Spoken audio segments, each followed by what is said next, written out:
अगर आप पीएफ में करेक्शन कर रहे हैं तो एक बात समझ लीजिए कि आपको करेक्शन अगर करनी है तो वो सिर्फ एक आईडी में नहीं करनी है, आपको हर आईडी में करेक्शन करनी पड़ेगी। प्रैक्टिकल एक अकाउंट के अंदर आपको ये बात दिखा रहा हूँ। पहले मेरा परिचय जान लीजिए, मेरा नाम सागर है, मैं पीएफ कंसल्टेंट हूँ।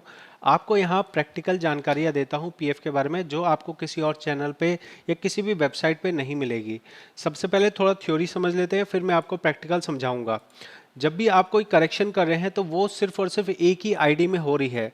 मान लीजिए कि आपकी यहाँ पे 5 आईडियाँ हैं और आपने किसी एक आईडी को सिलेक्ट करके उसमें अपनी करेक्शन कर ली, आपने नाम ठीक किया या डेट ऑफ बर्थ ठीक किया, तो वो करेक्शन सिर्फ और सिर्फ उसी आईडी में होगी।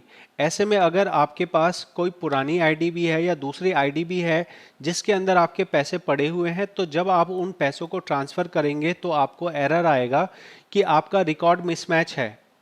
तो इस रिकॉर्ड को ठीक करने का सिंपल सा तरीका है कि अगर आपने मान लेते हैं कि आपकी 5 कंपनी थी, 5 में से जो अभी आपने करेक्शन की है वो 5वें नंबर पे करेक्शन की है, तो जिस आईडी से आप करेक्शन करते हैं उसके आगे वाली आने वाली आईडी में आपका रिकॉर्ड ठीक होगा, लेकिन उससे जो पहले वाली आईडियाँ बनी हुई हैं उनमें आज भी आपका रिकॉर्ड गलत ही है, उसको आपको ठीक करना पड़ेगा। ये कैसे किया जाता है इस चीज़ को मैं आपको दिखा देता हूँ, प्रैक्टिकल एग्जाम्पल में दिखा देता हूँ। इस केस के अंदर आप देखेंगे तो जॉइंट डिक्लेरेशन के अंदर मैं आ गया हूं। इस मेंबर ने 14 अप्रैल 2025 में करेक्शन किया है, अपना नाम, date of birth, father name, 3 correction किया है।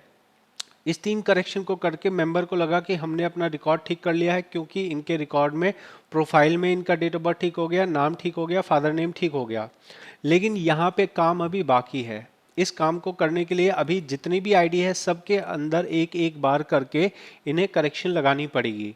जैसे मैंने एक आईडी सिलेक्ट की और मैं यहाँ पे गेट डिटेल करता हूँ तो अभी भी मुझे जो नाम है, डेट ऑफ बर्थ है और फादर नेम है वो पुराना वाला ही नज़र आ रहा है।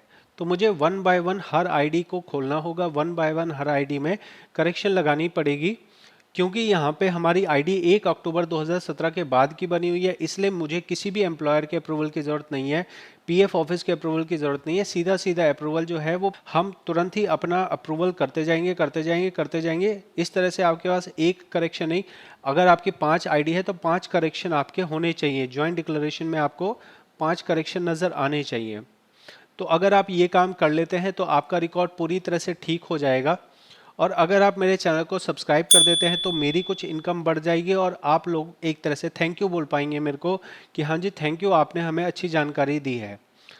1 मई से 30 मई के अंदर हम गिव अवे कर रहे हैं।